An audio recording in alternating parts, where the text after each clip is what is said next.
আমার নাম সুপর্ণা। আমি দেখতে ছিলাম রূপবতী, যা সকলের চোখে পড়ার মতো। কিন্তু বিয়ের পর থেকে এক অদ্ভুত ঘটনার সম্মুখীন হই আমি। আমার শ্বশুরমশাই প্রতিদিন রাতে কোনো না কোনো অজুহাতে আমার ঘরে আসতেন আমার সেবাযত্ন নেওয়ার জন্য। আমার জীবনের এই সত্য কাহিনী শুনলে আপনারাও হয়তো অবাক হবেন। আমার সাথে এক বিরাট প্রতারণা করা হয়েছিল। জীবন নামের যে ছেলের সাথে আমার বিয়ে হয়েছিল, ফুলশয্যার রাতে দেখি সে আমার ঘরে নেই, বরং সেখানে উপস্থিত অন্য এক যুবক। ফুলশয্যার রাতে আমি যখন আমার স্বামীর জন্য অপেক্ষা করছিলাম, তখন আমার শ্বশুরমশাই জীবনকে অর্থাৎ নিজের ছেলেকে সঙ্গে নিয়ে আমার ঘরে প্রবেশ করেন। আমি তো এই দৃশ্য দেখে অবাক হয়ে গিয়েছিলাম যে শ্বশুরমশাই কেন এভাবে নিজের ছেলেকে ধরে আমার ঘরে নিয়ে এসেছেন। এরপর বর আমার কাছে এসে হঠাৎ আমার কানের কাছে চেঁচিয়ে বলে, কই গো নতুন বউ, আমার চকলেটটা দাও দেখি। বাবা বলেছেন চকলেট তোমার কাছেই আছে। বরের এই অস্বাভাবিক আচরণে আমার সন্দেহ হয়। আমি তার মুখ থেকে পাগড়িটা সরিয়ে যখন তাকালাম, আমার পায়ের তলার মাটি কেঁপে ওঠে। মণ্ডপে যে ছেলের সাথে আমার বিয়ে হয়েছিল, এ তো সে নয়। ছেলেটার অদ্ভুত আচরণ দেখে আমি ভয় পেয়ে ঘর থেকে বেরিয়ে যাই এবং চিৎকার করে শ্বশুরমশাইকে ডাকতে থাকি। শ্বশুরমশাই আমার চিৎকার শুনে কাছে এলে আমি তাকে কাঁদতে কাঁদতে বলি, বাবা, আপনি কাকে আমার ঘরে রেখে গেছেন? ও তো স্বাভাবিক নয়। আমার তো জীবনের সাথে বিয়ে হয়েছে। জীবন কোথায়? শ্বশুরমশাই তখন এক রহস্যময় হাসি দিয়ে আমার কাঁধে হাত রেখে বললেন, বৌমা, এই তো জীবন, এই আমার একমাত্র ছেলে, যার সাথে তোমার বিয়ে হয়েছে। এই ছেলেই তোমার স্বামী। যাও, ভেতরে যাও। আমি আতঙ্কিত হয়ে বললাম, বাবা, আপনি একবার ভেতরে এসে দেখুন, এই ছেলেটা জীবন নয়, এর সাথে আমার বিয়ে হয়নি। কিন্তু আমার শ্বশুরমশাই আমার কোনো কথা না শুনে আমাকে জোর করে ঘরের ভেতর ঠেলে দিয়ে বাইরে থেকে দরজা বন্ধ করে দেন। সারা রাত আমাকে সেই অস্বাভাবিক ছেলেটির সাথেই কাটাতে হয়। আমি বুঝতে পারছিলাম যে আমাদের সাথে বিরাট বড় এক ছলনা করা হয়েছে। আমি স্বপ্নেও ভাবতে পারিনি আমার জীবনে এমন কালো দিন নেমে আসবে। সেই মুহূর্তে আমার মাথা কাজ করা বন্ধ করে দিয়েছিল। আমি বুঝে উঠতে পারছিলাম না আমার কি করা উচিত। পরের দিন সকালে আমি আমার বাবা মাকে ফোন করে সব ঘটনা জানাই। তারা আমার শ্বশুরবাড়িতে এলে আমি তাদের খুলে বলি যে কিভাবে শ্বশুরমশাই তাদের কর্মচারীর ছবি দেখিয়ে আমার বিয়ে তার মানসিক ভারসাম্যহীন ছেলের সাথে দিয়েছেন।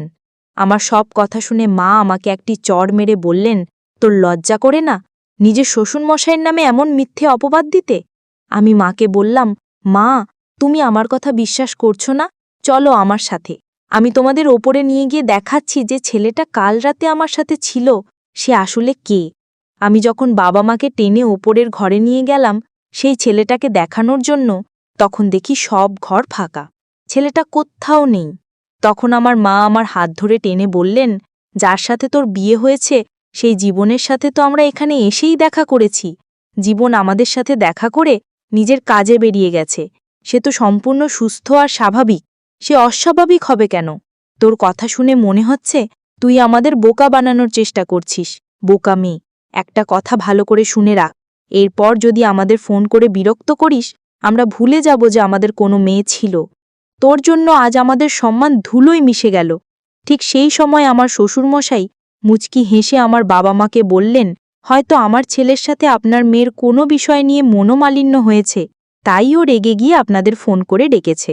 এরপর আমার শ্বশুর আমার কাছে এসে খুব স্নেহের সাথে আমার মাথায় হাত বুলিয়ে বললেন, দেখো বৌমা, যা হওয়ার তা তো হয়েই গেছে। এখন সবকিছু মেনে নিয়ে এই বাড়িতেই থাকো এবং আমাকে সন্তুষ্ট রাখো। শ্বশুরমশাইয়ের কথা শুনে আমি রেগে গিয়ে বললাম, আপনার লজ্জা হওয়া উচিত। আপনি আমার মতো একটা তরুণী মেয়ের জীবনটা নষ্ট করে দিয়েছেন, আর এখন বলছেন আমাকে সন্তুষ্ট রাখতে। সবকিছু জেনেও আপনি কেন আপনার মানসিক ভারসাম্যহীন ছেলের সাথে আমার বিয়ে দিলেন? শ্বশুরমশাই মুচকি হেসে বললেন, বৌমা, আস্তে আস্তে সবই জানতে পারবে। এখন বেছে কথা না বলে আমার পায়ে একটু তেল মালিশ করে দাও দেখি। তিনি আমাকে রান্নাঘর থেকে গরম তেল নিয়ে তার ঘরে যেতে আদেশ করলেন। তিনি বললেন, আমি তোমার শ্বশুর, আমার সেবা যত্ন করার জন্যই তো তোমাকে এই বাড়ির বউ করে এনেছি। আমার শ্বশুরবাড়িতে আমার স্বামী, শ্বশুরমশাই আর দুজন কাজের লোক থাকত। আমার শাশুড়ি অনেক আগেই মারা গিয়েছিলেন। আমার শ্বশুরমশাই একজন ধনী ব্যক্তি ছিলেন, তার চালের বিশাল ব্যবসা ছিল। আমার বাবা মা ভেবেছিলেন এত বড় বাড়িতে আমার বিয়ে হলে আমি খুব সুখে থাকব, কিন্তু তারা আসল সত্যটা মানতে চাননি, তাই আমিও তাদের থেকে কোনো আশা রাখিনি। শ্বশুরবাড়িতে মাত্র 3 দিনেই আমার দম বন্ধ হয়ে আসছিল। আমার মনের কথা বলার মতো কেউ ছিল না। আমি শুধু ভাবতাম যে কর্মচারী পরিচয় দিয়ে আমার বিয়ে ঠিক করা হয়েছিল, সে কোথায় গেল? তার সাথে দেখা হলে হয়তো আমি আমার সব প্রশ্নের উত্তর পেয়ে যাব। সেদিন শ্বশুরমশাই যখন তেল নিয়ে নিজের ঘরে ডাকলেন, তখন বাধ্য হয়েই আমাকে তার সেবা করার জন্য যেতে হলো। আমি যখন তেলের বাটি হাতে তার ঘরে গেলাম, দেখি তিনি আরাম করে বিছানায় শুয়ে আছেন। আমাকে দেখে বললেন, তাহলে ঠিক পথেই এসেছ, নইলে কিভাবে আনতে হয় সেটা আমি ভালোই জানি। আমি যা বলবো তোমাকে তাই করতে হবে। ওখানে দাঁড়িয়ে না থেকে এদিকে এসে আমার পায়ে ভালো করে মালিশ করে দাও। তোমার শাশুড়ি মারা যাবার পর থেকে তো আমার কোনো যত্নই হয়নি। তিনি আরও বললেন, এখান থেকে পালানোর কথা ভুলেও ভেবো না, কারণ তোমার বাবা মা তো তোমার কথা বিশ্বাস করবে না। তাই এখানে থেকে আমার সেবার দিকে মন দাও, তাহলেই শান্তিতে থাকবে। শ্বশুরমশাইয়ের মুখ থেকে এই ধরনের কথা শুনে আমার লজ্জায় মাথা কাটা যাচ্ছিল। তিনি আমার গুরুজন হয়ে কিভাবে এমন কথা বলতে পারছিলেন? অনিচ্ছা সত্ত্বেও যখন আমি তার পায়ে তেল মালিশ করতে শুরু করলাম, আমার মনে হলো তার উদ্দেশ্য মোটেও ভালো নয়। আমি ভয় পেয়ে শ্বশুরের ঘর থেকে বেরিয়ে নিজের ঘরে এসে দরজা বন্ধ করে দিলাম এবং কান্নায় ভেঙে পড়লাম। আমার আর বুঝতে বাকি ছিল না যে শ্বশুরমশাইয়ের উদ্দেশ্য আসলেই ভালো নয়। এরপর থেকে তিনি যখন তখন আমার ঘরে এসে তার সেবা করার জন্য বলতেন। একদিন সন্ধ্যায় আমি খুব মন খারাপ করে ছাদে একা বসেছিলাম। হঠাৎ আমার সামনে যে মানুষটি এসে দাঁড়ালো, তাকে দেখে আমি বিস্ময়ে হতভাগ হয়ে গেলাম। আমার শ্বশুরের সেই কর্মচারী আকাশ আমার সামনে এসে দাঁড়িয়েছিল। এই সেই আকাশ যার ছবি দেখিয়ে আমার শ্বশুর তার মানসিক ভারসাম্যহীন ছেলের সাথে আমার বিয়ে দিয়েছিলেন। সেদিন আকাশকে দেখে আমি তাকে জড়িয়ে ধরে অনেক কেঁদেছিলাম। আকাশ আমাকে সব সত্যি কথা খুলে বলল। সে জানায় যে আমার শ্বশুরমশাই তার ওপর খারাপ নজর রেখেছিলেন। যেহেতু তিনি বয়স্ক, তাই সরাসরি আমাকে বিয়ে করতে পারতেন না। তাই আমাকে নিজের কাছে পাওয়ার জন্য তিনি আকাশের ছবি দেখিয়ে তার মানসিক ভারসাম্যহীন ছেলের সাথে আমার বিয়ে দেন। আমার প্রথম দিন থেকেই শ্বশুরমশাইকে নিয়ে সন্দেহ হচ্ছিল, কারণ তার তাকানোর ভঙ্গি আমার ভালো লাগত না। কিন্তু তিনি যে এতটা নিচে নামতে পারেন তা আমি কল্পনাও করতে পারিনি। আমি আর আকাশ যখন ছাদে লুকিয়ে কথা বলছিলাম, ঠিক তখনই আমার শ্বশুরমশাই আমাকে খুঁজতে খুঁজতে সেখানে এসে হাজির হলেন। আমাদের দুজনকে একসাথে দেখে তিনি আকাশকে পুলিশের হাতে তুলে দেওয়ার হুমকি দিলেন এবং আমাকে বললেন, ছি বৌমা, তুমি আমার বাড়ির বউ হয়ে অন্য একটা ছেলের সাথে ছাদে লুকিয়ে প্রেম করছো? তোমার কি এর সাথে কোনো অবৈধ সম্পর্ক আছে? শ্বশুরমশাই সব কিছু জেনেও আমার ওপরে দোষ চাপানোর চেষ্টা করছিলেন। সেই সময় আকাশ আমার পক্ষ নিয়ে দাঁড়িয়ে এমন এক সত্য প্রকাশ করল যা শুনে আমার পায়ের তলার মাটি সরে গেল। আকাশ জানায় যে বিয়ের মণ্ডপে আসলে আমার বিয়ে রোহনের সাথে হয়নি, হয়েছিল তার নিজের সাথেই। কারণ রোহন মানসিক ভারসাম্যহীন হওয়ায় সে বিয়ের নিয়মকানুন কিছুই বুঝত না। তাকে মণ্ডপে বসালে সত্যিটা সবার সামনে চলে আসত এবং বিয়েটা ভেঙে যেত। তাই শ্বশুরমশাই চালাকি করে তার কর্মচারী আকাশকেই বরের আসনে বসিয়ে আমার সাথে বিয়ে দিয়েছিলেন। বিয়ে হয়ে যাওয়ার পর মুখ বন্ধ রাখার জন্য শ্বশুরমশাই আকাশকে 5 লক্ষ টাকা দিয়েছিলেন। আকাশ খুব গরিব ঘরের ছেলে হওয়ায় পরিবারের কথা ভেবে টাকাটা নিয়েছিল। কিন্তু পরে সে নিজের ভুল বুঝতে পারে যে টাকার জন্য সে আমার জীবনটা নষ্ট করেছে। তাই সে অনুতপ্ত হয়ে আমাকে সব সত্যি কথা বলতে এসেছিল। শ্বশুরমশাই এই পুরো পরিকল্পনাটি করেছিলেন শুধুমাত্র তার নিজের নোংরা উদ্দেশ্য পূরণ করার জন্য।